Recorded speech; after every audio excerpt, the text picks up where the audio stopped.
Makes no difference now what kind of life fate hands me. I'll get along without you now, that's plain to see. I don't care what happens next, but I'll get by somehow. And I don't worry, 'cause it makes no difference now. Now that we have really parted, I can't believe we're through. And I don't blame myself, and I'm sure I can't blame you. I know something. No dia 12 de janeiro de 2019, a Motown Records completou 60 anos de existência. Fundada em 1959, em Detroit, Estados Unidos, e nomeada inicialmente como Tamla Records, a gravadora trouxe consigo um estilo ímpar de produção, além da inserção do povo negro em lugares onde os mesmos não imaginariam ocupar, como programas de televisão e até mesmo concertos em renomados espaços, como Copacabana, Montreal, Hollywood Palace e Coconut Grove. Com a quarta maior população de afro-americanos nos Estados Unidos, geralmente compostas por imigrantes que fugiam do sistema racista e opressor que assolava o país, a cidade de Detroit era conhecida como Motortown, cidade motor em português, devido ao grande número de montadoras de automóveis ali instaladas. E era nela que residiam 3 garotas que mal sabiam que formariam o maior grupo vocal negro da história. Diana Ross, que posteriormente seria conhecida como Diana Ross, Mary Wilson e Florence Ballard, foram criadas nos conjuntos habitacionais de Detroit. As garotas inicialmente não se conheciam. Mary e Florence se conheceram durante um show de talentos. Depois disso, elas conheceriam Diana e Betty McGlown, que viriam a ser as suas colegas de grupo. Mary, em seu livro Dream Girl, My Life is a Supreme, diz que Florence era uma garota bonita, com pele clara, cabelos ruivos, corpo curvilíneo e dona de uma voz ímpar. As jovens tinham prometido convidar uma a outra, caso aparecesse um convite para formar um grupo musical. I did meet Florence first. She was the one we were in elementary school, and I think the 8th grade. And our school was having a talent contest. Well, it wasn't a contest because we didn't compete against each other, just a talent show. And so I signed up because I didn't think I wanted to be a singer, but what I wanted was just the experience of it. And Frankie Lyman and the Teenagers were the big male group at the time. And so they had a hit record out called, one record, I'm Not a Juvenile Delinquent. And the biggest hit was Why Do Fools Fall in Love? Well, I was so inspired by them. You know, it's like the Jackson 5 or New Kids on the Block, whatever. I mean, I just loved it. And so what I did was, sorry, my nose started running. So what I did was, to try, I said I would try it out. So in the school talent show, I sang I pantomimed. I didn't sing. I was pantomiming to their record. And the children in the gymnasium went wild. I was so surprised. I said, oh my God, they really liked it, right? And so then Florence Ballard also sang on the same show. She started singing, Ave Maria. And we were only like 13 or 14 years old, right? And I'm like, oh my God, her voice is so big and so beautiful. And she didn't have any music, just her voice. So I fell in love with that. And we started talking after school hours on the playground.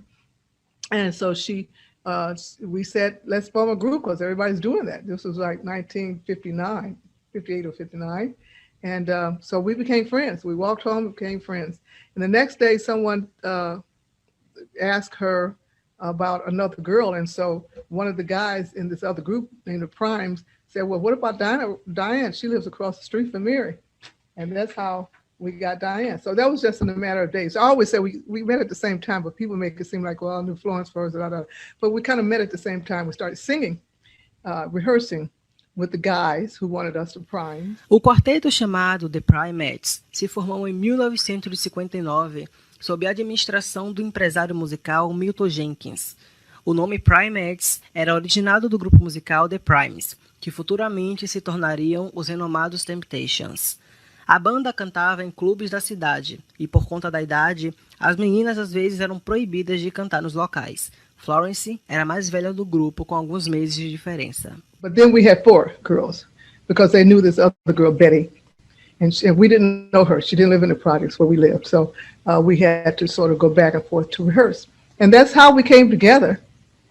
And it was through another management called Richard Morris, who took us to this record company.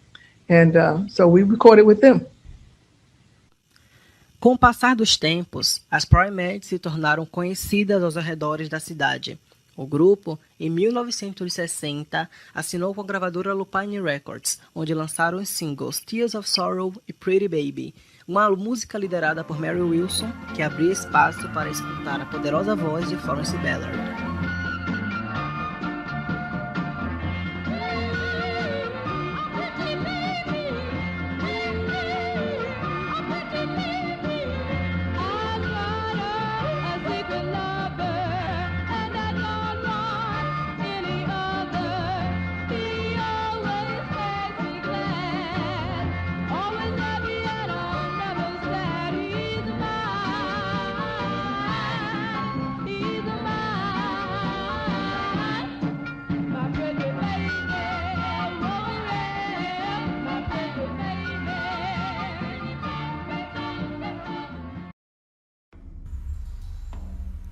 No mesmo ano, um evento turbulento mudaria a vida de uma delas.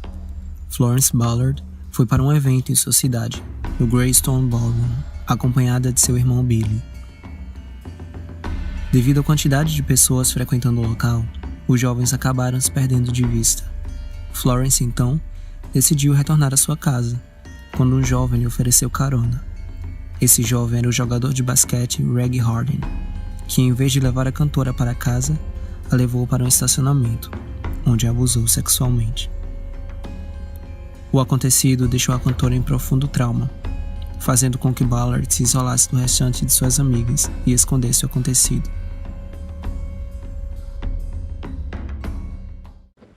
Apesar do acontecido, as garotas continuaram trabalhando e lutando para que seus sonhos se tornassem realidade. No mesmo ano, Betty McGlown deixou o grupo, sendo substituída pela cantora Barbara Martin. So anyway, Betty McGlown got married. She was a little older than the others we were. So she got married. And since we were used to having 4 members, and the harmony was great with 4. So we had to find someone new. It was actually one of the Temptations who suggested Barbara Martin because he had known her when she was singing with her brother's group. And so we said, okay, we'll check her out. And we saw her, first of all, we loved her. She's a beautiful girl. And then, she fit right in with the harmonies. And so that was how we chose her.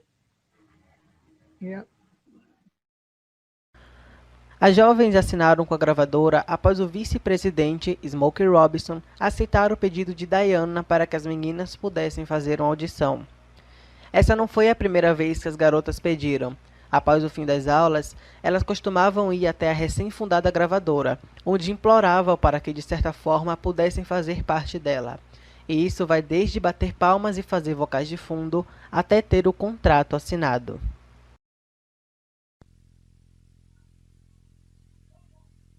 O primeiro álbum das The Supremes, produzido pela Motown, foi intitulado Meet the Supremes, lançado em novembro de 1962. No mesmo ano, Barbara Martin descobriu sua gravidez e decidiu deixar o grupo para formar uma família. O grupo, então, seguiu como um trio. Apesar da capa do álbum apresentar somente 3 cantoras, Barbara cantou nas faixas. A mais notável é After All, onde o quarteto dividiu os vocais, cada uma com um verso.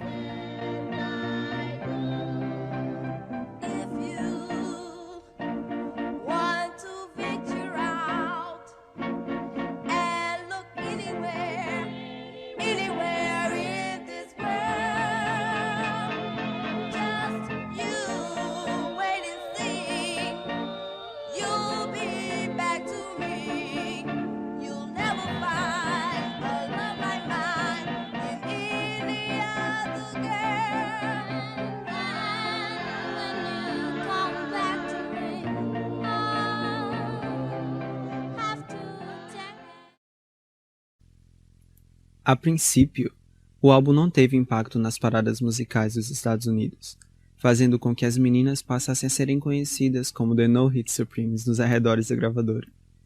Durante a época, alguns grupos femininos da Motown já tinham ocupado o primeiro lugar nas paradas musicais, como The Marvelettes com o single Please Mr. Postman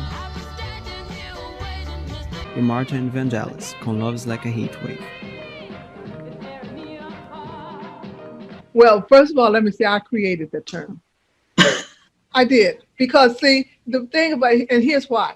At Motown, whoever had the hit record was the people who everyone loved.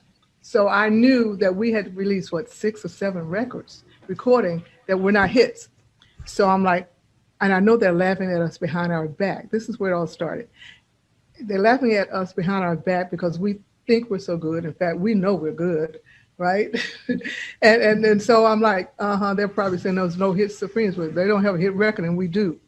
So that was just my creative mind kind of doing something. And everyone picks up that statement. I don't know why, but they do. But that's where it came from. And like I said, everybody uses it. O grupo chegaria ao number 1 em 1964 com o primeiro hit, Radio Love Go, permitindo às garotas aparições nos mais diversos lugares, entre eles Canadá, Los Angeles, Reino Unido e Amsterdã. Well, first of all, we were over, that was in Paris, and we were over in Paris doing, I think it was a TV show. We were on a run of European TV shows. And, a PR for Where Did Our Love Go? So this one, when we finished the TV show, the producer of the show said, I got an idea. So we're like, what? And he said, I can play the music over the loudspeaker and have you singing it or pantomiming to it on the Champs-Élysées, right? And we're like, okay, cool. We were game for anything at those days. Not anything, but, those type things. So we started doing it. And we were running down it. And all of a sudden, all the policemen were there and the cars were stopping. And this still is new music in Paris, France, you see. But the people started stopping and listening. And pretty soon the policemen started trying to stop us. And we were like, why are they doing this? And we never stopped singing, though. We were still, and like, what is he doing? We don't know. Oh my God, are they going to, when we had this interaction going on, it was actually hilarious then, but we were like, we didn't know. And I know about the French police because we were accustomed once again, and they are not very kind, So they were going to take us in. Anyway, afterwards, we realized the producer had not gotten the rights for us to do that. So it was really on him, but we didn't know it, So, but we didn't get arrested. They just let us go on. But that was funny. In fact, I have a new YouTube channel, and I think we put it up, or we're going to put it up if I haven't already put it up there, because it is really funny. And I was wearing one of my favorite colors, suit, blue, and then I saw it on another TV show that I did. I said, that was the same suit I wore. Oh my God, because we always try not to wear the same thing, So people want to say, she wore that, at the Academy Awards. So there you go.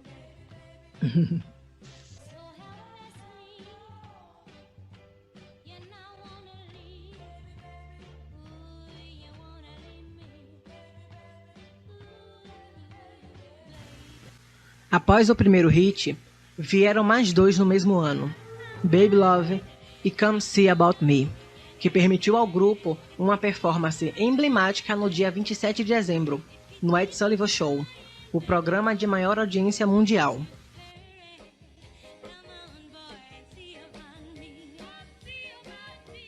Well, yeah, because Ed Sullivan's show had this, and I should mention that TV was really helped break the mold because it was people like Ed Sullivan who would have everybody on their show. Well, prior to that, you didn't get a lot of black people on major TV shows unless they were playing a maid or janitor, that type of thing. So with TV and people like Ed Sullivan, Dick Clark, Don Cornelius of Soul Train, until these people started bringing up black and white performers on TV, you know, people didn't really want us in their homes. They didn't want black people in their homes. I remember one time a lady in Florida when we were performing there said, came up to us after the show and she says, I'm so happy that you guys are here and I can bring my whole family here because I have them watching Ed Sullivan. I allow them, here's the word. She said, I allow them to watch us every day, every Sunday when the Supremes are on. Now, my brother who was in the military, he was in the war in Vietnam, right? He was with me visiting there from Miami, someplace in Miami where he was stationed. And he said, Mary, what does she mean? She invites her family to watch you guys on TV. Sullivan lutou para que artistas negros pudessem ir ao seu programa durante a época de segregação racial. Cantores como Nat King Cole, Pearl Bailey, Louis Armstrong e, é claro, as Supremes fizeram passagem pelo Dominical. No ano seguinte, as The Supremes emplacaram mais 3 sucessos: Back in My Arms Again, I Hear a Symphony e Stop in the Name of Love, um clássico que permitiu o grupo a ter uma identidade através da coreografia. A inesquecível mão do Stop é repetida por milhares de artistas e apresentadores ao se tratar do grupo.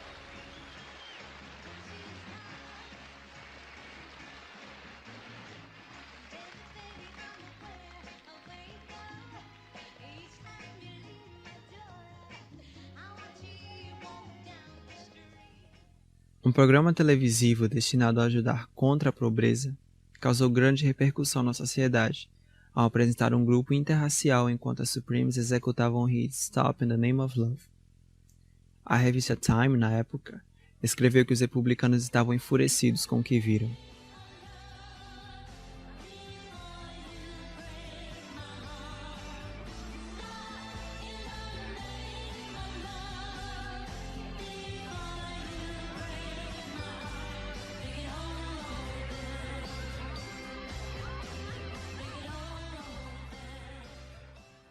Os anos supremos foram de muitos embates, não só para os integrantes da Motown Records, como também para os diversos cantores negros da época, vítimas do rigoroso sistema de segregação racial que assolava os Estados Unidos nos anos 60.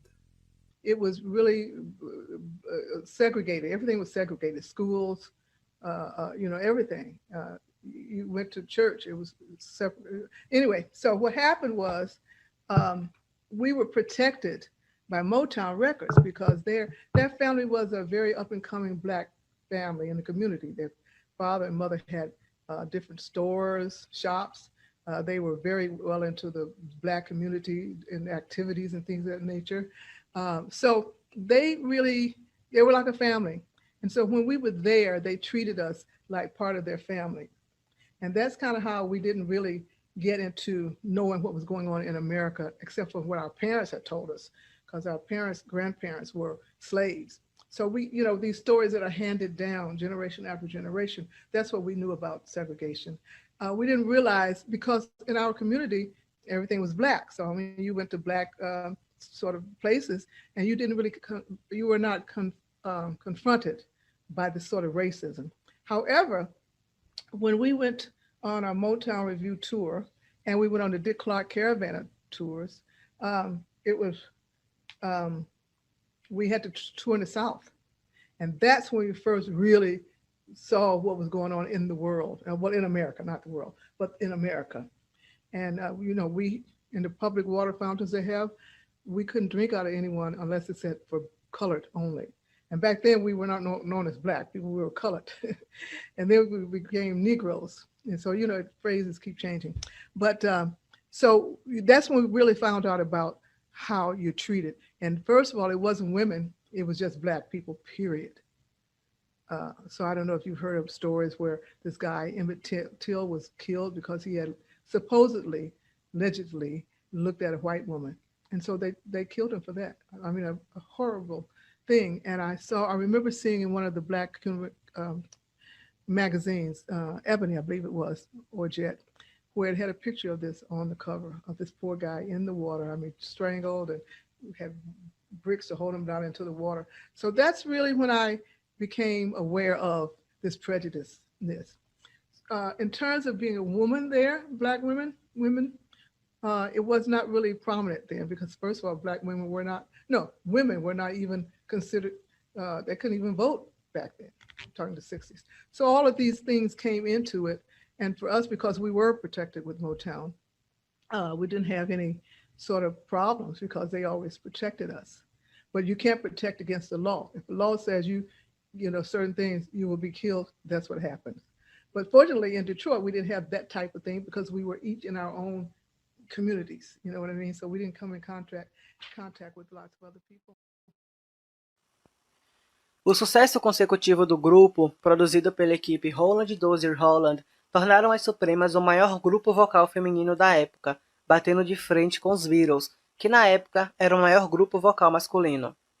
O trio chegou a fazer aparição no filme Beach Ball. Circles all around, cheering you as you ride down.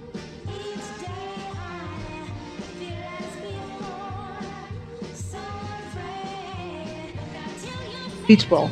So now we did a lot of soundtracks. That was a soundtrack we did, and it was fun doing that because we were not. I don't think we acted in Beach Ball, but it was with Annette Funicello, I believe, and one of the other stars, male stars of the day, and so we were just asked to sing the song. Holland Dozier Holland wrote it, and we just sang it. But we not only did that one. Beach Ball was one. The other we did was. I can't think of the name of it, but we did it. Oh, gee, I can't think of the name of it. But we did several soundtracks. And then then later on, we did, you asked me about TV as well. We did Where the Action Is with was that Murray Decay? And one we did with, I think that was Dick Clark. And we did another TV thing with Murray Decay. So Murray Decay, we did two TV things. And then, of course, we did all the Hullabaloos, the Shindig, you know, those shows that are no longer on. I really miss them.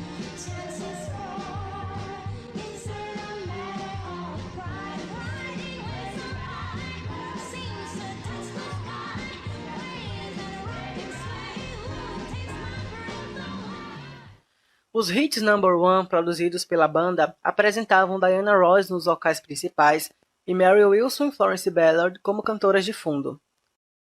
Apesar de Ross levar a maioria dos créditos por ser uma figura principal, Florence Ballard era uma das mais queridas por conta de sua voz e sua sinceridade nos palcos.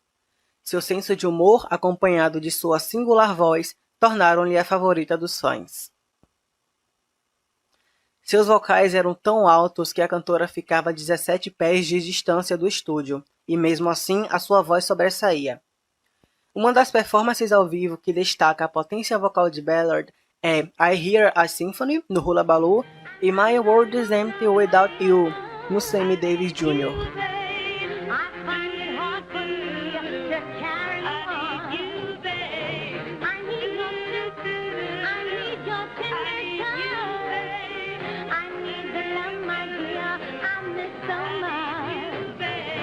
My world is empty without you, babe. My world is empty without you, babe. From this whole world, I've tried to hide my face, but from this loneliness, there's no hiding place. No ano de 1966, o grupo passaria a ter mais 2 hits número 1 nos charts: You Can't Hurry Love e You Keep Me Hanging On. When seeing you only breaks my heart, yeah, and there ain't nothing I can do about it.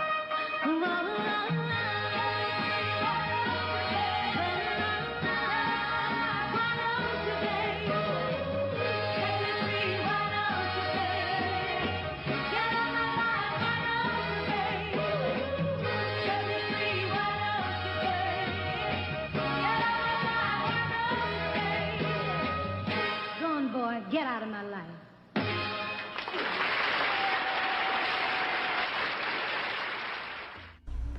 No mesmo ano, os problemas internos do grupo começariam a assolar, após Berry Gordy definir que Diana assumiria todas as lideranças e as meninas não cantariam mais músicas. To be real honest about it, from the very beginning that existed, from the moment that it was decided by Berry that Diane would take over all leads and that Florence and I would no longer sing lead, that problem was there. But, you know, we sort of agreed because we wanted to have a hit record. We wanted to be stars. So whatever made us become stars, we agreed to. So we agreed to, okay, well, if you choose any one of us could sing, you know, but it was Diane, and we were happy for that. I mean, there was no reason for us to be unhappy about that because she was one of us and she was great. We loved her voice. It just became very bad after a while when we realized, well, we're not ever going to be able to sing. Antes da decisão, Florence e Mary tinham lideranças em músicas, entre elas People, liderado por Florence, mas com vocais isolados, divididos entre Diana e Mary, e Our Day Will Come, liderado por Mary Wilson. Our day will come and we'll have everything. We'll share the joy falling in love can bring. No one can tell me that I'm too young to know. I love you so, and you love me. Our day will come if we just wait a while. No tears for us. Face light and wait.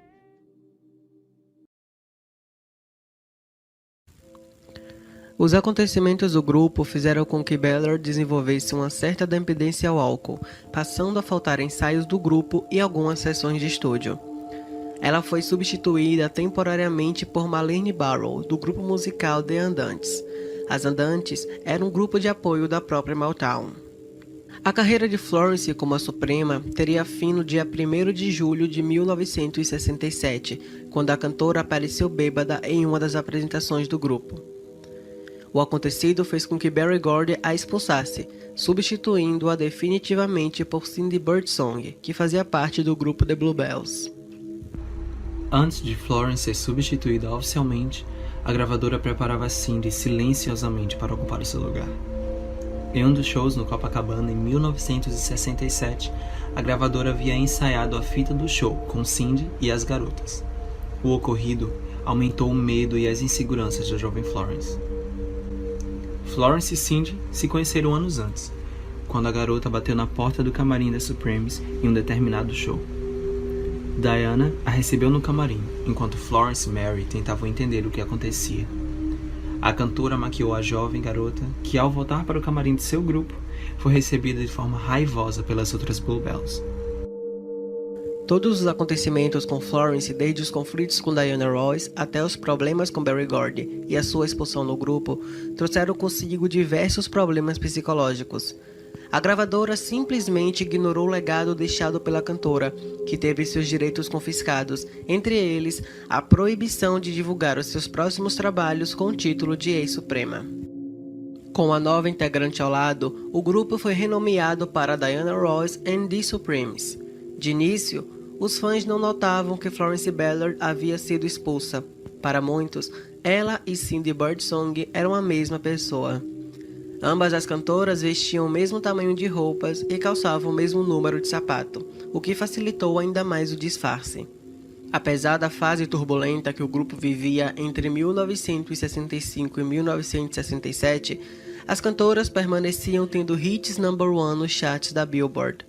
Love Is Here and Are You Gone e The Happening foram os dois últimos singles de Ballard. Em algumas performances, os vocais de Florence eram dublados por Cindy Birdsong. Oh my darling, now you're No mesmo ano, Reflections era lançada pelo grupo, chegando à segunda posição nos charts.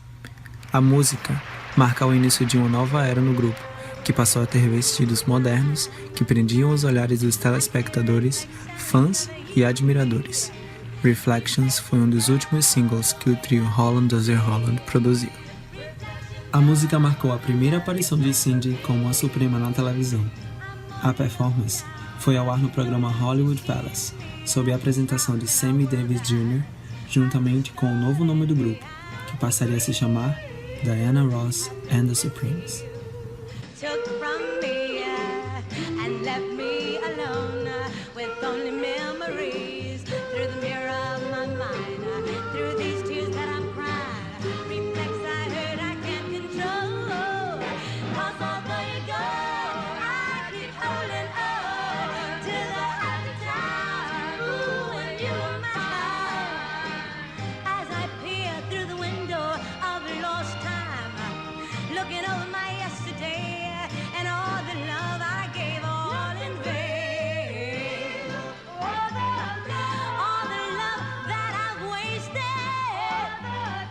all the tears that I've tasted, all in vain.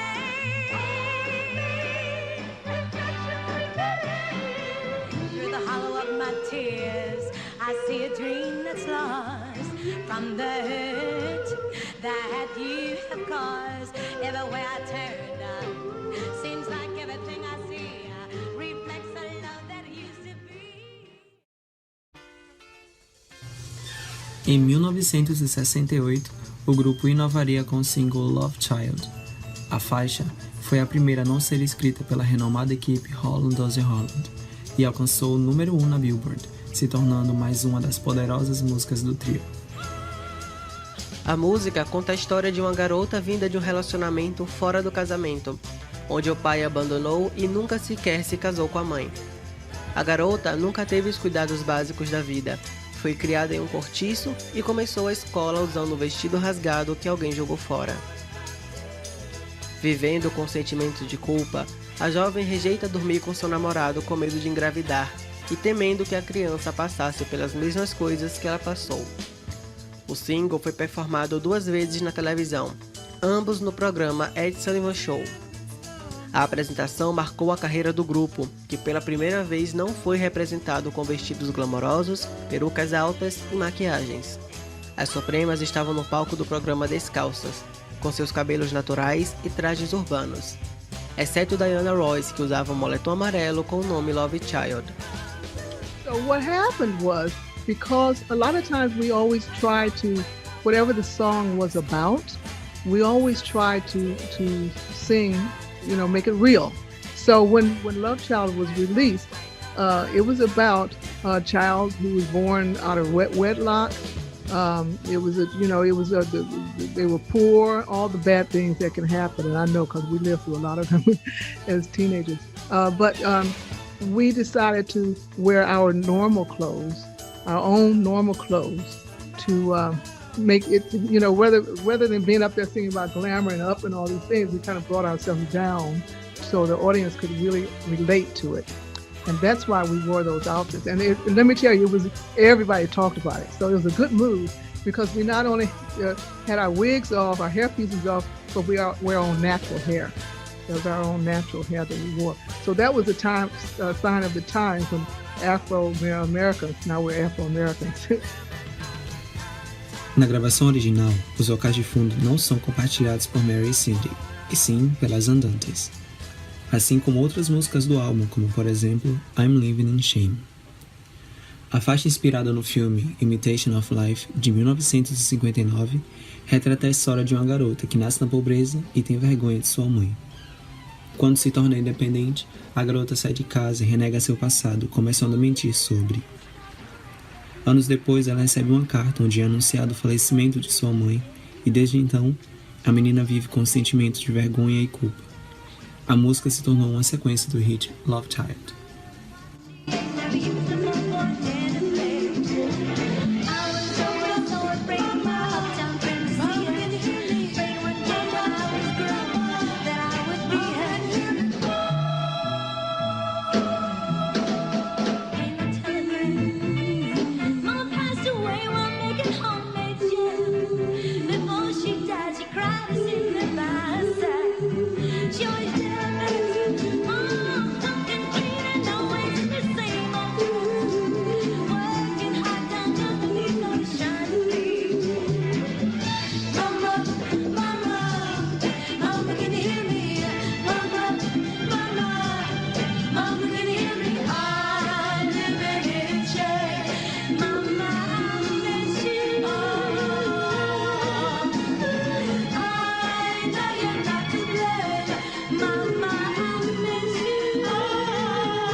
No mesmo ano foi ao ar o especial TCB, que unia dois dos maiores grupos vocais da Motown durante a época, Diana Ross and the Supremes e os Temptations.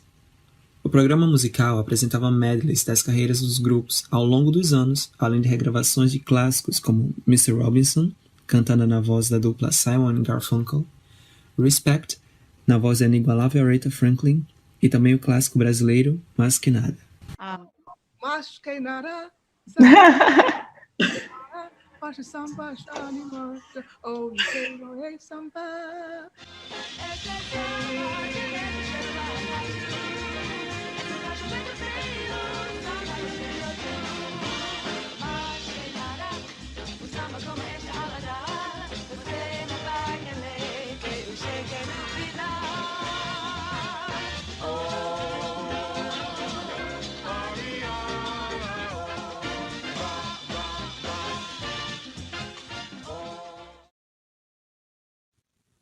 Nesta época, Diana já planejava seguir carreira solo e todos os projetos futuros a ajudavam a ganhar mais notoriedade.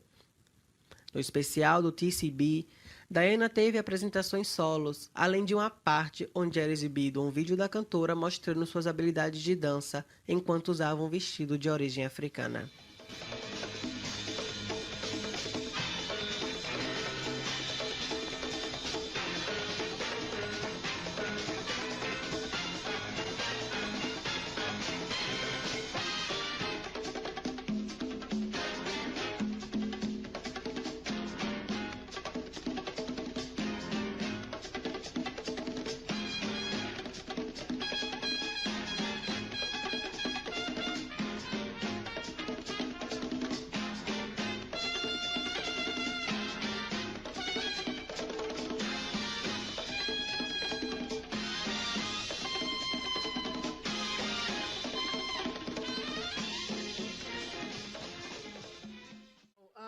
Well, our two specials, we had two specials on NBC. And the first one was TCB, Taking Care of Business, with the Temptations, of course. And when I say we, I meant the Temptations and Supremes. Then the second one was GIT on Broadway.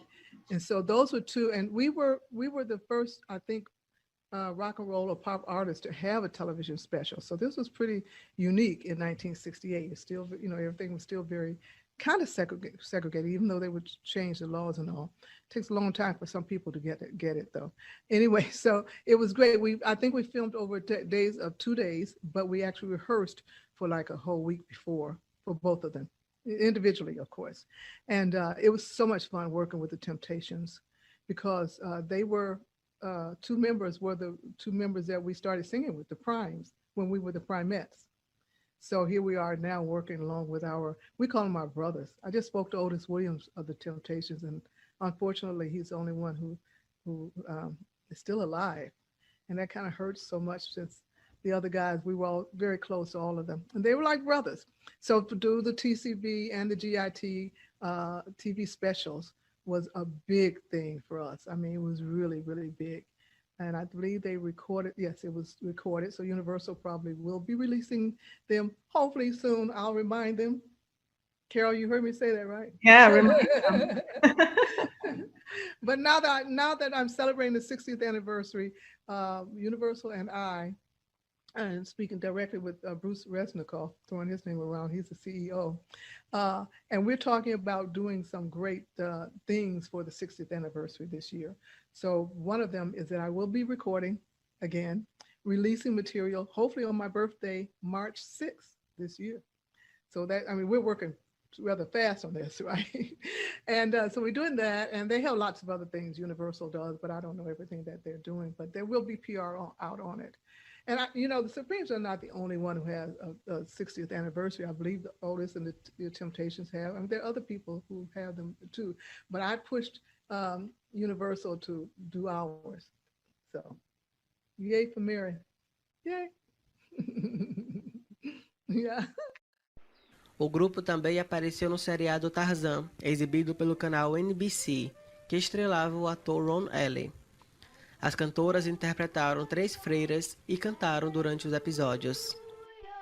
Michael rowed the boat ashore, hallelujah. Sister Helen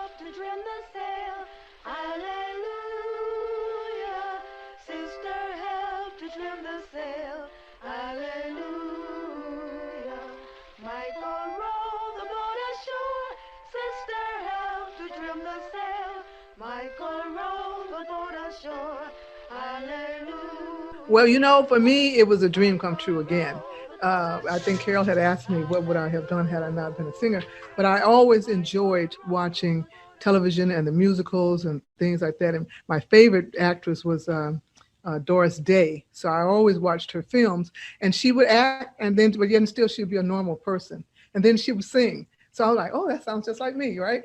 So I wore my blonde hair back in those days. And and I really, you know, felt I identified with that. So for me, it was more of just, what was the question again? TV. Okay, TV. So anyway, sorry, I've done 3 interviews already, so I'm a bit lucified here. So anyway, so when this was brought to our attention, the acting, I was thoroughly for it because I had always in my way. In fact, one of my older friends who just passed recently said, Mary, you were always acting. When we were 8 years old, you were sitting up there and we would talk about things on the street and you would act it out for me. I'm like, I did? She said, yeah. So I guess I've always had that kind of ability because when I'm on stage, I am totally I'm animated. You know, it's not up to my mind what I'm doing. I'm just, okay, God, whatever it is, just let it come out. So I always did that naturally. And after that, I started, of course, Diane became a major star. I once passed, but I started taking lots of acting classes. I've been taking acting classes all these years, but I've never been able to finish because we're always on the road, 60 years on the road. And if you go to an acting class or some kind of class, it has to be a consecutive sort of learning, which I could never do. I'd always have to come home and then start all over in a class. So I never really finished it.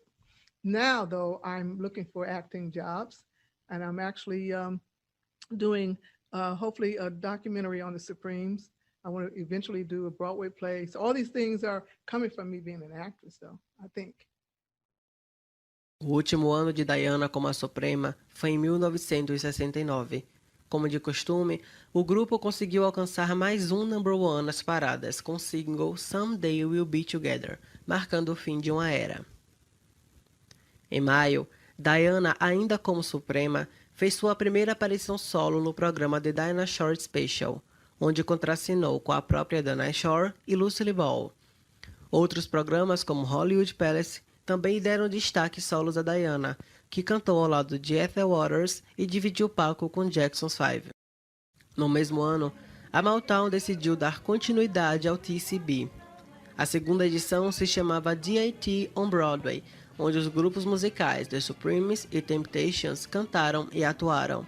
O especial foi ao ar 2 meses antes de Diana sair do grupo, e a sua última performance televisiva foi no dominical Ed Sullivan Show, onde ao todo fizeram 15 aparições. Durante a preparação de Ross como cantora solo, outras cantoras foram testadas para assumir o seu lugar. Entre elas, Rita Wright, mais conhecida como C. Rita Wright, que chegou a gravar demos com algumas músicas do grupo. A faixa mais conhecida foi Love Child. No entanto, Berry Gordy introduziu a cantora Jean Terrell, irmã do lutador Ernie Terrell. Jean e Ernie faziam parte do grupo musical Ernie Terrell and the Heavyweights e chegaram a se apresentar também no Hollywood Palace.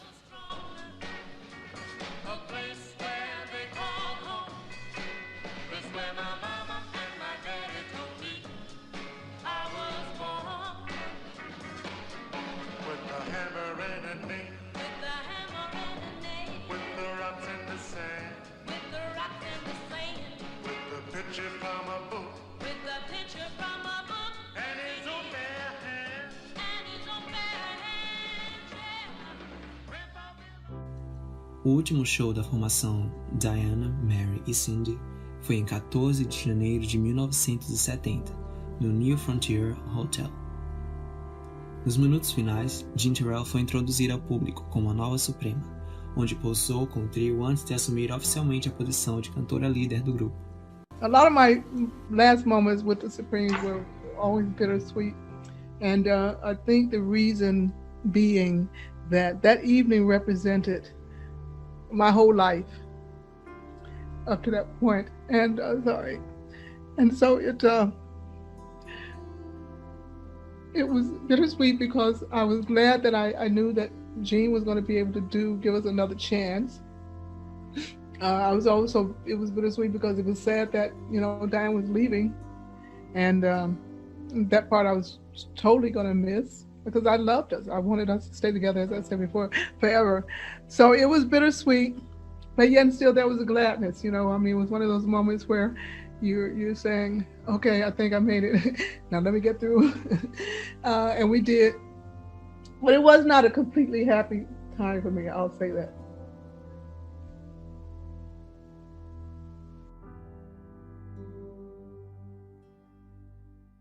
O primeiro álbum lançado pelas cantoras foi Right On, apresentando um ensaio fotográfico em tons terrosos na capa. A música Up the Ladder to the Roof se tornou o maior destaque do álbum, junto com outras faixas como The Love Country e Everybody's Got the Right to Love, uma música que foi abraçada ao longo das décadas pela comunidade LGBT.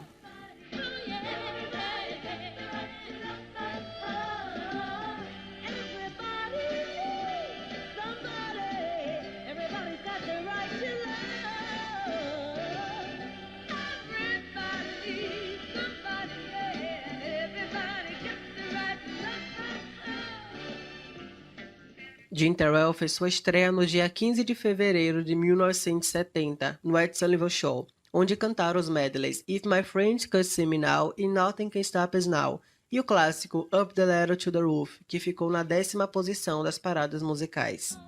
A performance marcou oficialmente o fim da era Royce e o início de uma nova dinâmica no grupo. As vozes de Mary Wilson e Cindy Birdsong tornaram-se mais audíveis, permitindo também que as cantoras pudessem ter linhas solos durante as músicas.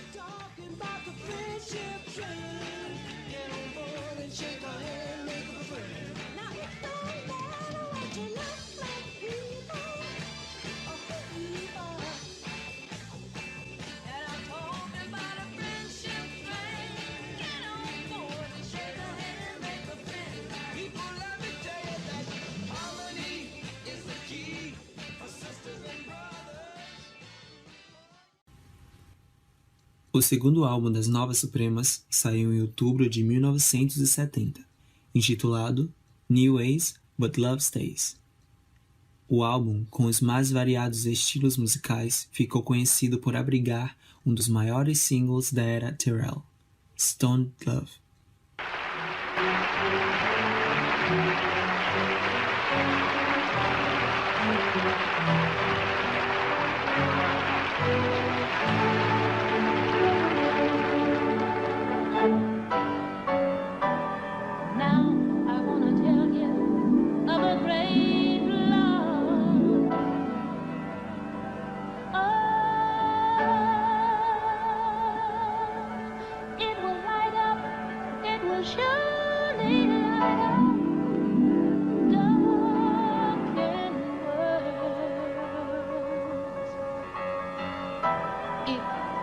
Just believe.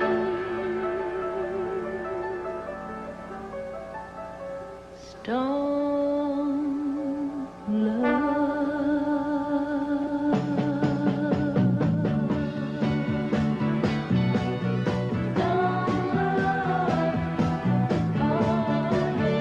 A música levava uma mensagem de paz e amor como forma de cessar brigas. Inicialmente, o título original da música seria Stone Love, que significa amor de pedra em português. No entanto, um erro de prensagem fez com que a música se intitulasse Stoned Love, gerando controvérsias. Muitas pessoas achavam que a música fazia alusão a drogas, e a confusão fez com que muitas rádios deixassem de exibir a faixa, temendo o conteúdo da música. A CBS chegou a cortar uma performance ao vivo do grupo pelo mesmo motivo. Well, for me, it was a dream come true because, after Diane left, I was really concerned if we were still going to remain on top. And I think every artist who is in that position, they would have that same sort of consideration, because I was actually the only Supreme. It was Diana Ross and the Supreme. So with Florence out there, it was just me. And I had to teach Cindy Birdsong everything. And so it just felt like it was just me by myself, which was really a scary feeling. But after Mr. Barry Gordy brought Jean Terrell in, and I heard her, I was like, okay, this is it. This is good. She had a great voice, and she brought a different persona than Diane. Diane's was great. I'm just saying hers was different. Jean Terrell was more R&B, more soulful. And I think that's what we kind of needed to make that big change. Had we had gotten someone who was just, pantomiming to Diane or trying to sound like Diane, that wouldn't have worked with us. We were too big, for that. So, she was more soulful. So I said, okay, God, we can do it now.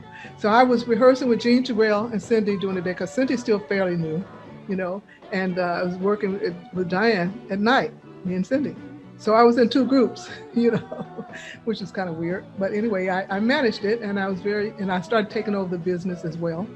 Got our own managers, our own lawyers, and all those things. So it ended up being it was a good move, let's put it that way. Yeah, Regina.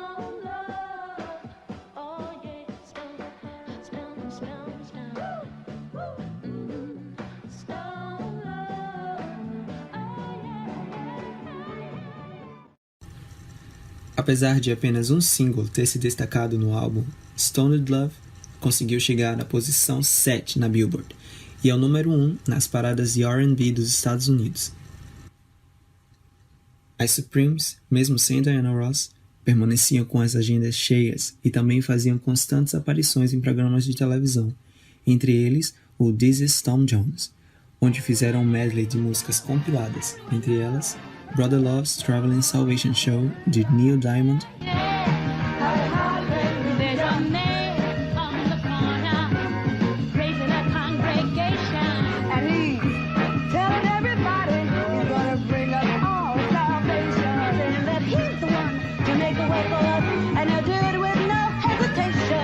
e também cantaram clássicos como River Deep, Mountain High, ao lado de Tom Jones. À medida que os anos passavam, a estética do grupo se modernizava, com roupas metálicas e figurinos que inspiravam outros grupos femininos.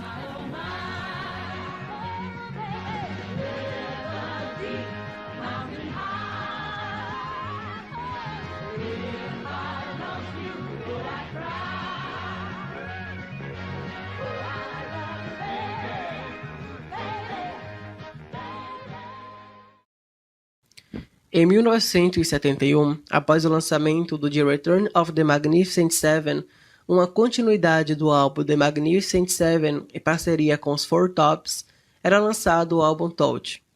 Touch foi o primeiro single do grupo, onde os vocais principais eram de Mary Wilson e Jean Terrell.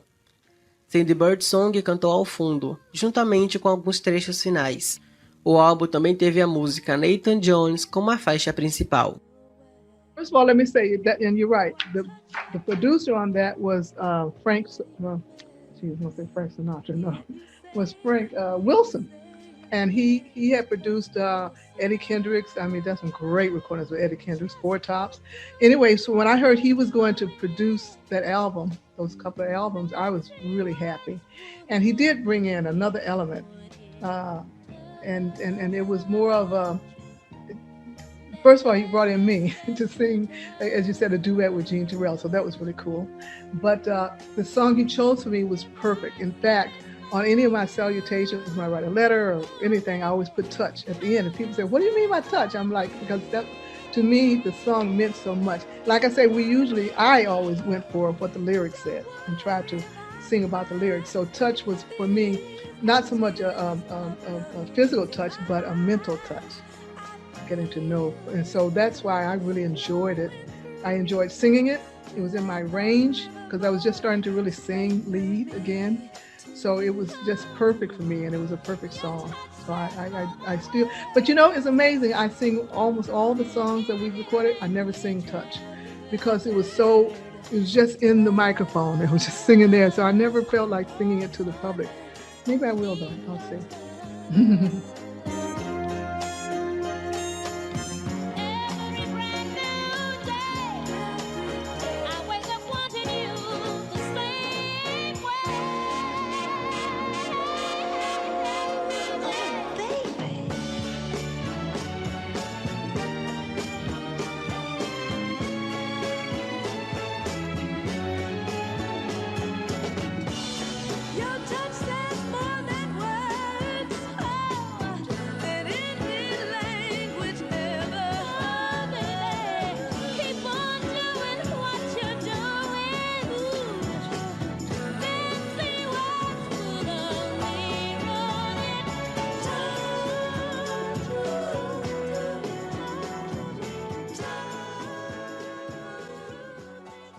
As Supremas também foram convidadas para posar na revista Jet, onde concederam entrevistas a respeito de sua vida pessoal e também de problemas raciais enfrentados na época. Em uma dessas entrevistas, Cindy Birdsong relatou sobre o dia em que o Dixie Coffee lhe serviu comida estragada, resultando em um envenenamento por pitomina. No ano de 1972, o interesse da Motown pelo grupo começou a diminuir. A gravadora, que estava em mudança para Los Angeles, cortou uma boa parte da promoção da banda, que passou a perder popularidade. Apesar do desapego da gravadora, as Supremas lançaram Floyd Joy, produzido por Smokey Robinson. O single, com o mesmo nome do álbum, marcou o último hit da banda, que alcançou o Top 20 da Billboard. Apesar das outras faixas, como Automatically Sunshine e Your Wonderful Sweet Sweet Love não terem tanto êxito, é necessário observar o poder deste álbum. Pela primeira vez, Mary Wilson e Jim Terrell dividiram em números vocais nas mais diversas músicas. Já Cindy tem sua voz audível nos fundos, além de narrar parte de uma música. A capa do álbum também introduz a nova Suprema Linda Lawrence, que substitui Cindy Birdsong devido à sua gravidez. Antes de fazer parte do grupo, Linda trabalhava como vocalista do cantor Stevie Wonder, como a Wonder Love. Ela se destacaria no grupo por conta de sua potente voz.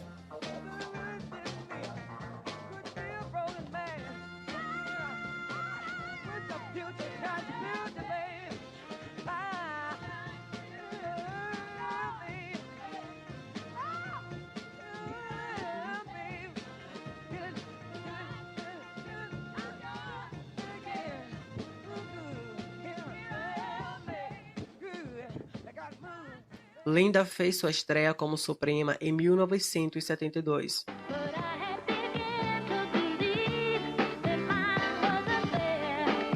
Oh, but then you came to me and proved the theory. And all of my days I wanna have you near me with your wonderful, sweet, sweet love. And I need your wonderful, sweet, sweet love. I've been searching here and there. Oh, yeah. Since you came from out of nowhere. Oh, yeah. What kind of love I wanted to share. I feel good now.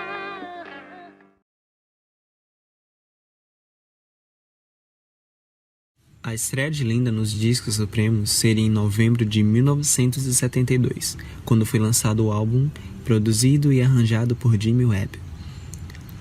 Apesar de o álbum ter sido um fracasso nas vendas comerciais por conta da capa sem detalhes, o disco é um dos mais poderosos do grupo.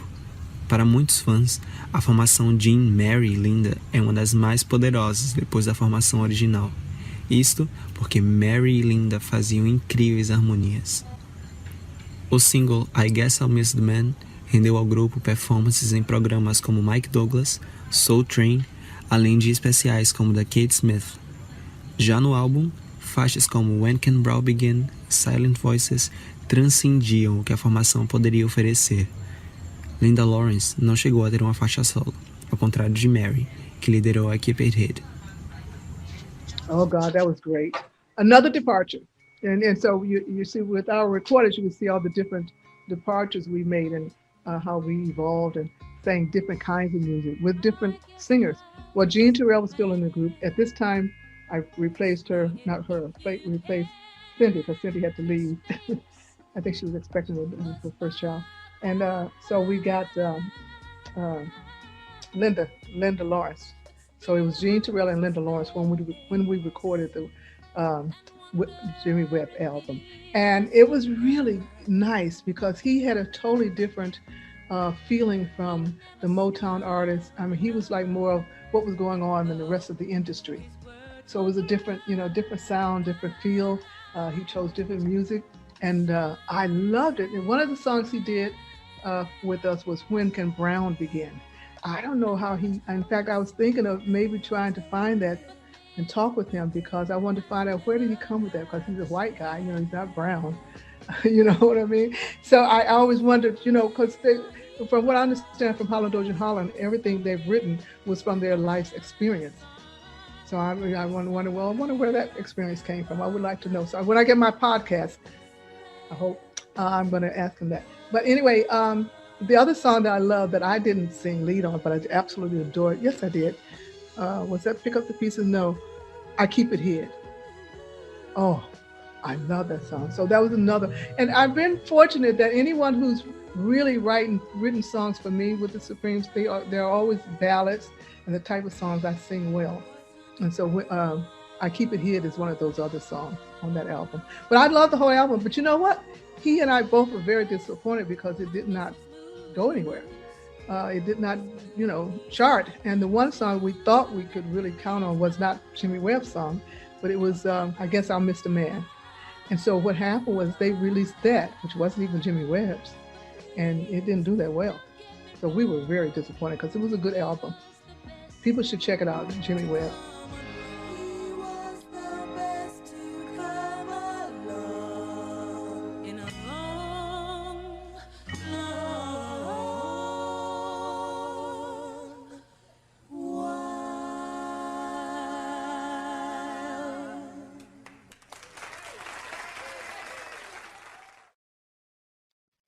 A nova formação faria sua estreia no Havaí, em 1972.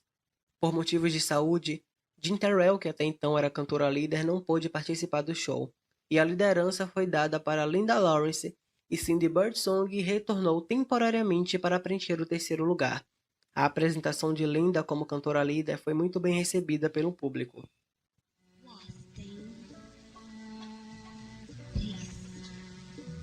Wouldn't that be great? Wouldn't that be great? So take my hand and walk this land with me. And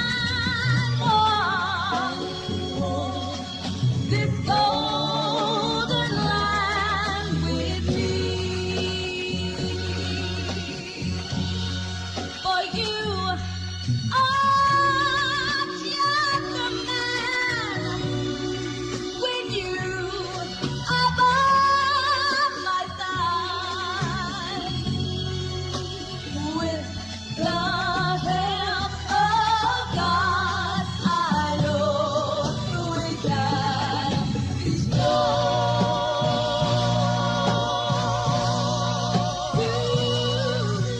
Make this land our home. If I must fight, I'll fight to make this land our home until I die.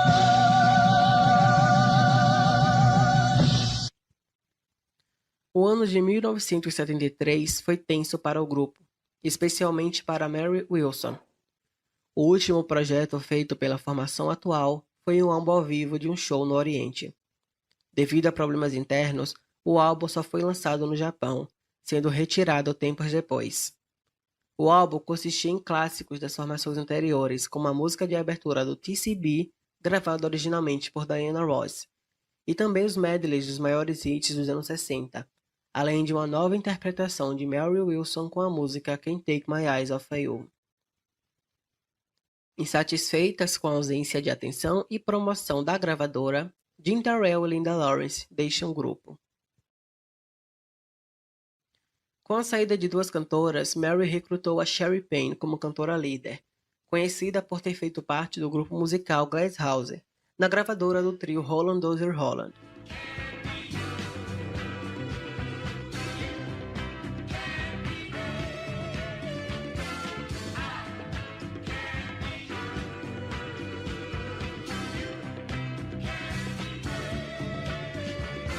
I wear my skirts above my knees. That's all right with me.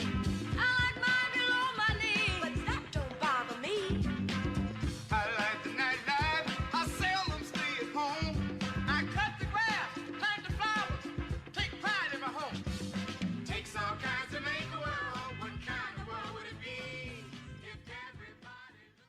Já para preencher o terceiro lugar, Cindy Birdsong retorna, substituindo Linda Loris. A era Mary, Sherry e Cindy ficou conhecida por introduzir a era disco nos álbuns do grupo. Ainda sem contrato com a gravadora, as cantoras fizeram sua primeira aparição no programa Sonny e Cher, onde cantaram a música All I Want, originalmente gravada por Jean, Mary e Linda. A nova versão da música apresentava vocais compartilhados entre as três cantoras. O grupo continuou a se apresentar em programas de televisão e a fazer shows ao redor do mundo. Um dos mais conhecidos foi o Discovery Orient, gravado em 1974. Apesar de não terem lançado material musical, as garotas fizeram uma setlist baseada nos hits anteriores, como Bad Weather, Stone Love, além de clássicos como The Way We Were, This Ring e Maybe This Time. No Brasil, as Supremas fizeram a sua primeira estreia em outubro de 1974, nas cidades de São Paulo e Rio de Janeiro. O show ganhou repercussão nos mais diversos jornais brasileiros, entre eles no jornal O Globo, onde produziram uma matéria intitulada As Vozes das Supremas na Canção e na Luta Antirracista. Oh, it's been years. I loved it. I just wished I could have spoken Portuguese. All I know is Eu te amo. I think that means I love you in Portuguese. Eu te amo. But we were there, I think, in 75, I believe, and went to Sao Paulo, Rio de Janeiro, and we went to a third place, which I can't recall at the time, but it was wonderful. I loved it. Everyone was so friendly, and we went sightseeing, and the audiences were so wonderful and warm, and it was just a wonderful, wonderful time. No mesmo ano, o grupo realizou um show no Magic Mountain. O show entraria para a história após Mary Wilson convidar Florence Ballard para o palco. Naquela época, Florence passava por problemas financeiros e emocionais desde a sua expulsão do grupo. A sua entrada nos palcos em 1974 fez com que a multidão enlouquecesse entre gritos e aplausos. It was very sad. I think it was very sad. I think that for the fans it was great because I had a chance to see Florence. But for me it was very sad. And I'm sure for Florence it was very sad too. But also that evening when we were talking, Florence and I, because she was staying with me at the time in Hollywood doing this, and she expressed that it was great to be up there again, but she was through. She couldn't do it anymore. And that was very sad.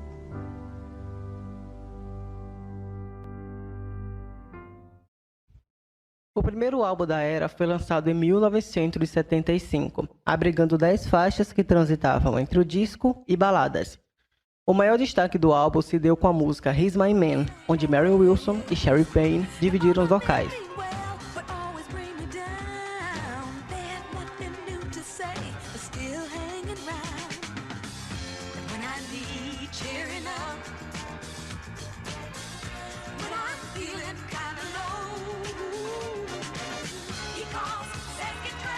Outras músicas como Early Morning Love e This Is What I Believe in You também ganharam destaques e performance na televisão.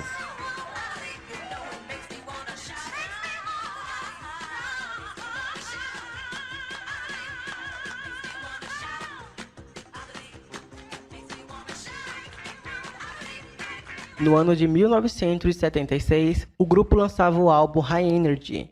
Durante as gravações, Cindy Birdsong é demitida, sendo substituída pela ex-Rayleigh Suzy Green, que cantou em uma das faixas principais do álbum. High Energy foi o primeiro álbum do grupo que apresentou lideranças compartilhadas entre as três supremas. Suzy se destacou pela potência vocal, principalmente em agudos.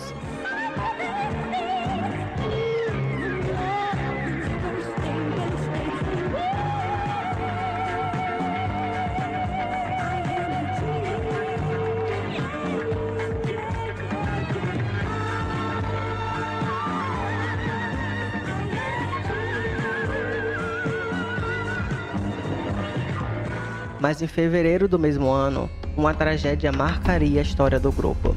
A suprema fundadora, Florence Ballard, morria aos 32 anos de idade, vítima de uma parada cardíaca. O grupo, fundado por Florence, estava em seus anos finais. Well, yeah, that was, but if people put it on one thing, and it wasn't one thing that happened to Florence. It was more of what had happened to her in her childhood, which she was abused. And so this brought her to another place in life that I'm sure she didn't understand.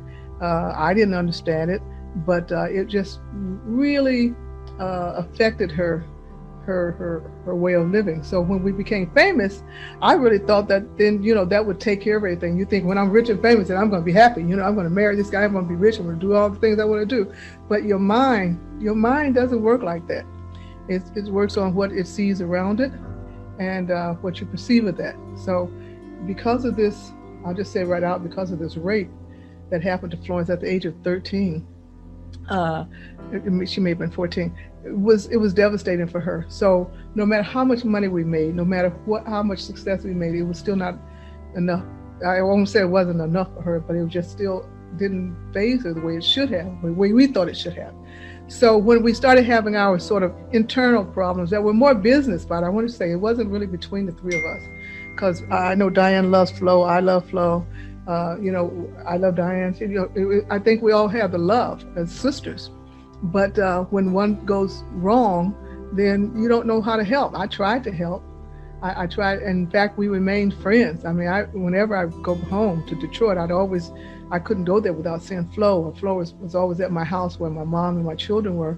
So that was still going, but it's just that she was no longer in the group. And it was, it just tore her apart. It really did. That's kind of what happened. And then if you hear when people are in pain, they may take the drugs, they may take the alcohol, they may take a suicide, all these different things there. And Florence just kind of continued to drink more and more and more. And that was never anything good for her.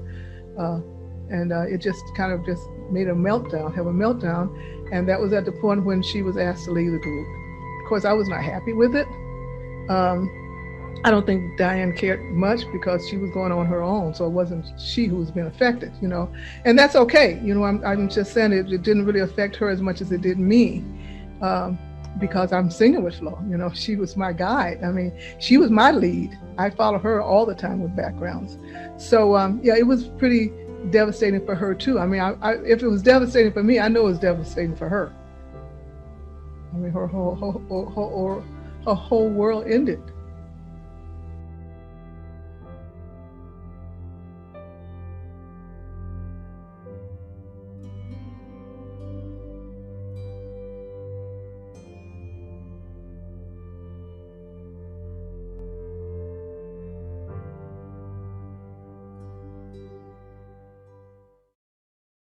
A primeira aparição de Suzy Green como Suprema foi no programa Soul Train, onde cantaram algumas faixas do álbum, entre elas Don't Let My Teardrops Bother You, gravado originalmente na voz de Dionne Warwick.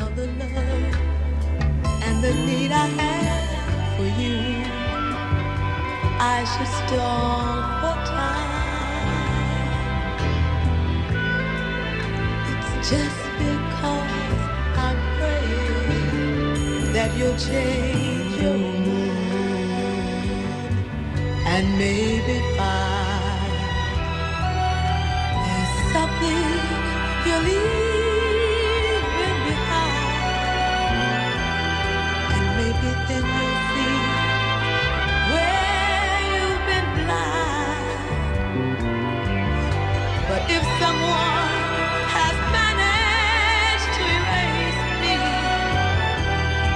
and if she's what you want, if she's what you want, if she's what you want to replace. O show mais conhecido da era Mary, Sherry e Suzy foi no Montreux Jazz, onde Suzy foi ovacionada após interpretar profundamente a música He and Heavy He's My Brother.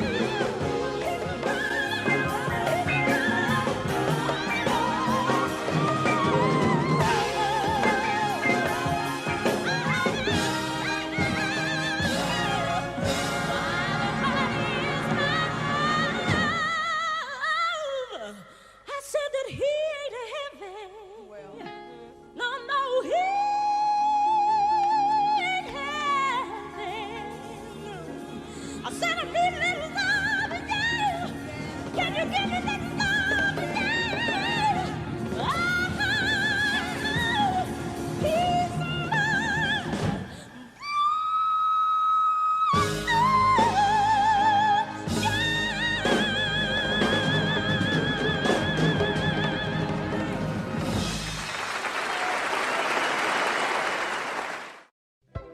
O último álbum do grupo foi lançado em outubro de 1976, intitulado Mary, Sherry e Suzy, um álbum dividido entre disco e baladas. Todas as Supremas tiveram lideranças nas faixas, entre elas Come to My Life, liderada por Suzy Green, You Are the Heart of Me, uma balada liderada por Mary Wilson, e Let Yourself Go, com Sherry Payne nos vocais principais.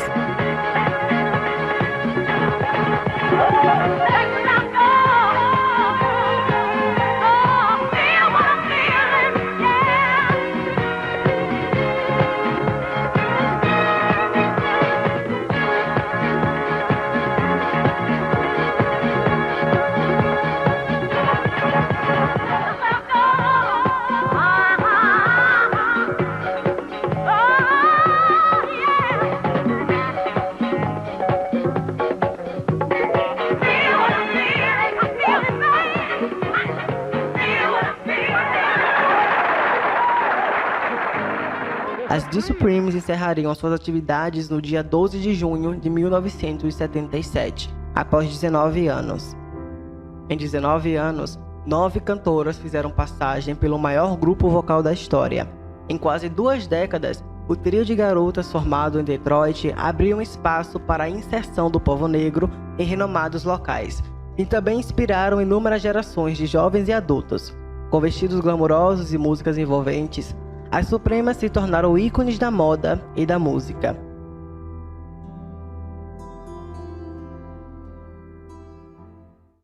Após o fim do grupo, as cantoras continuaram trabalhando no ramo musical.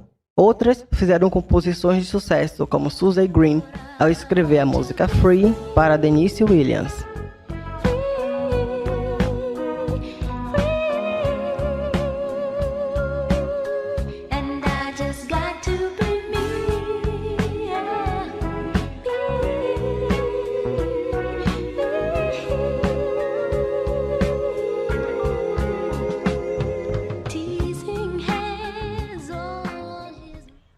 Diana Ross se tornou ícone mundial e uma das maiores cantoras do século, permitindo-lhe aparições nos mais renomados programas de televisão e eventos.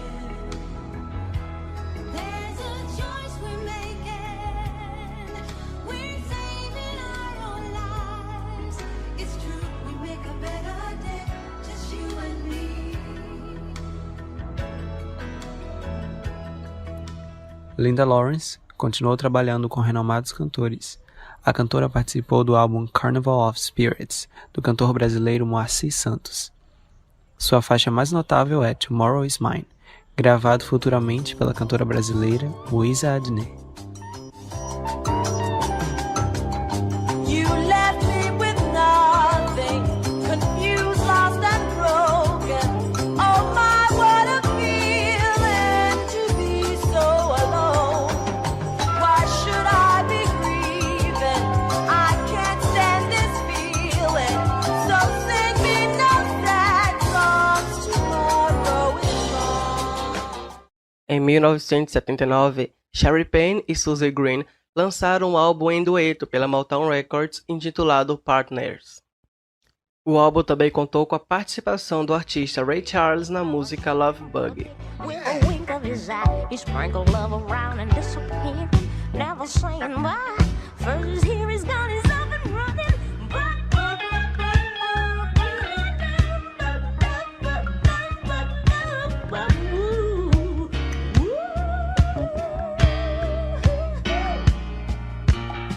A little pat on his head, I said, love bug, give it to me. Then we started to dance, and say, little fella, shaking boogie. With a wink of his eye, he sprinkled love around and disappeared, never saying bye. First he's here, he's gone, he's up and running.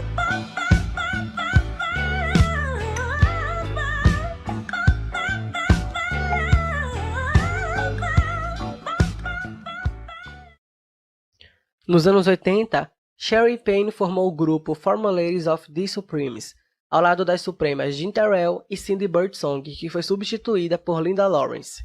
O grupo está em atividade há 35 anos, e a formação atual consiste em Sherry Payne, Suzy Green e Joyce Vincent, do grupo Tony Orlando and Down.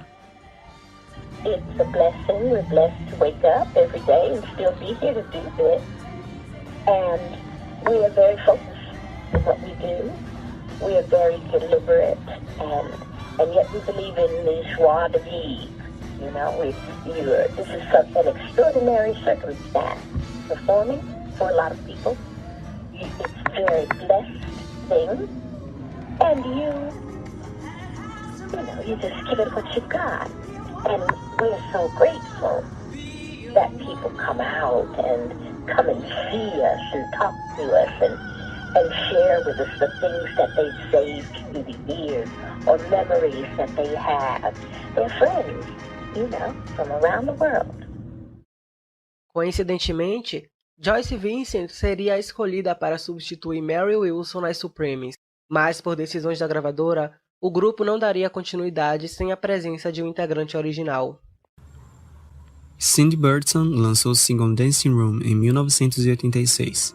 Posteriormente, ela seguiria a carreira no mundo gospel, fazendo apresentações em programas como PTL.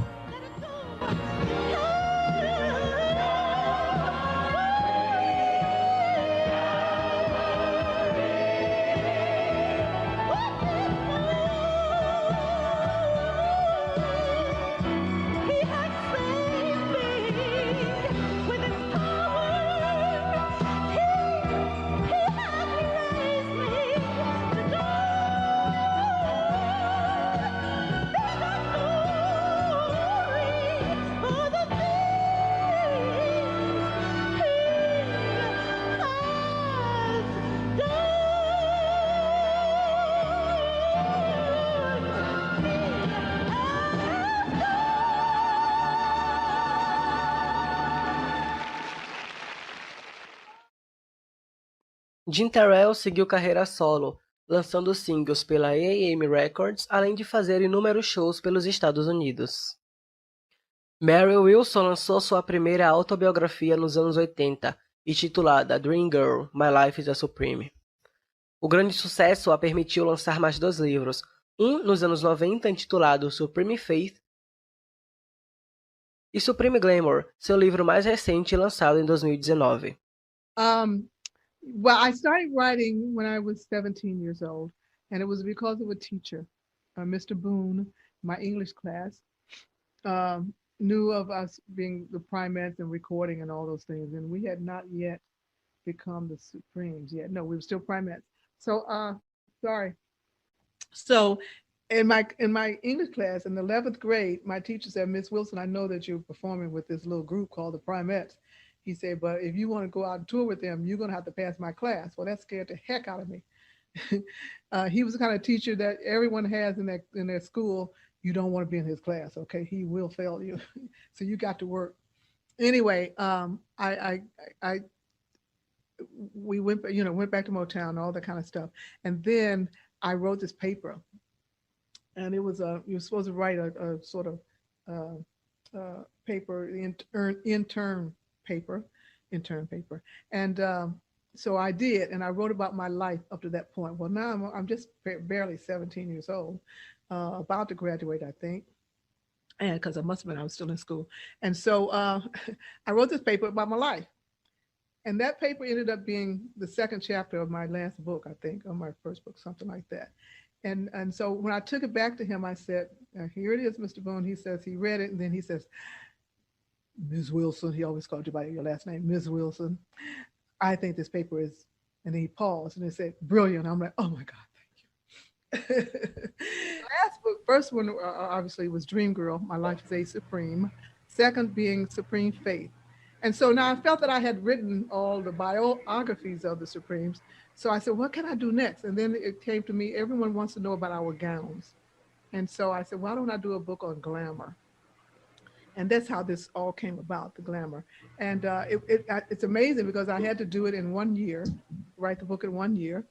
And I had my writer, Mark Beagle, who writes with me all the time. And I write with him on his books. Well, so we did this, and we did it before the virtual started, actually. He lives in Arizona, and I'm in LA. No, I'm in Vegas. I was in LA then. Anyway, so we put together this book, and I'm not good on the computer, as you can see, but I had to do all this on the computer. And I finally got it, and I did it. And we got the book out, and I got to tell you, even with the pandemic, it's still selling very, very well. I just heard from Amazon that it's doing very well, and so that's good because people can't really go out to the Barnes and Nobles and all those different kind of places because of the pandemic.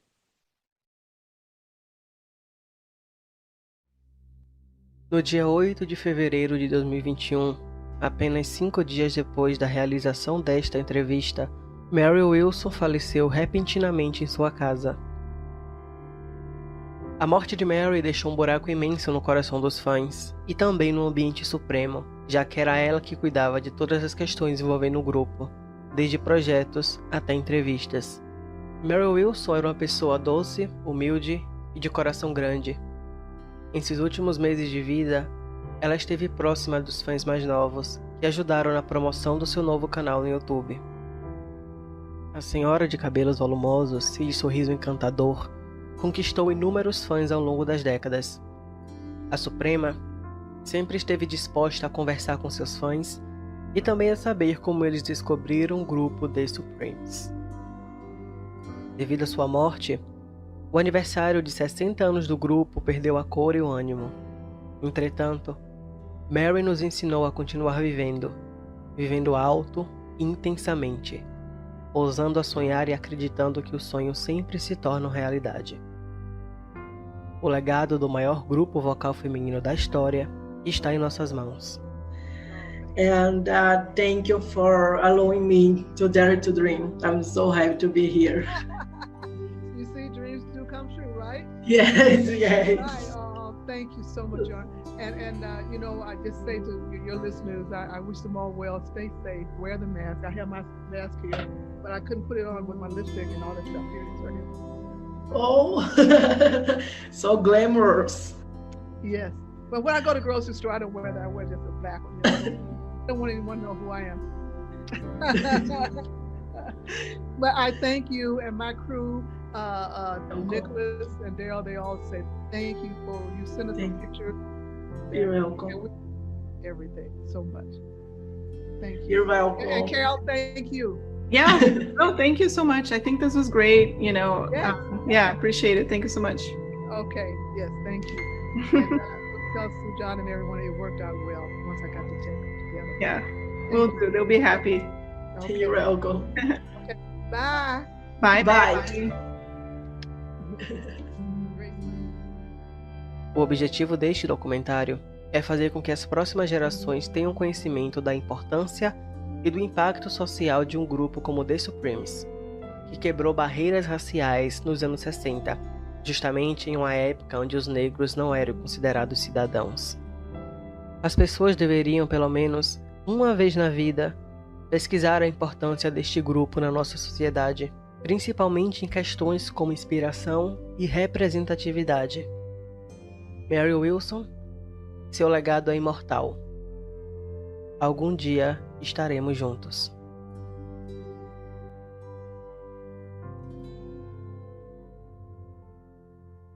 Look at me, ooh. Look at me. I am changing, trying every way I can. I'm changing. I'll be better than I am. I'm trying to find a way to understand, but I need you. I need a hand. I am changing. I'm seeing everything so clear. I'm changing. I'm gonna start right now and right here. I'm hoping to work it out, and I know I can, but I need you. I need a hand. All of my life, I've been a fool. Who said I could do it all on my own? How many good friends have I already lost? And how many dark nights have I known? I'm walking down that wrong road, and there was nothing I could find. And all those years of darkness, yes, can make a person blind. But now I can see I am changing. I'm trying every way I can. I am changing, I'm changing, I'm changing. And I'll be better than I am. But I need a friend to help me start all over again. Oh, that would be just fine. I know it's going to work out this time, 'cause this time I am. This time I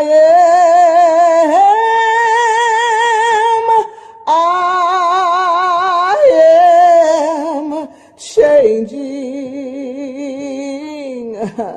and I'll get my life together now. Oh, I'm changing, I'm changing, I'm changing. Yes, yes, I know how. I'm gonna start again.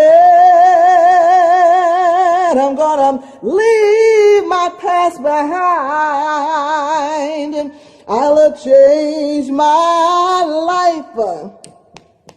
Oh, I'm gonna make a vow, and nothing's gonna stop me now.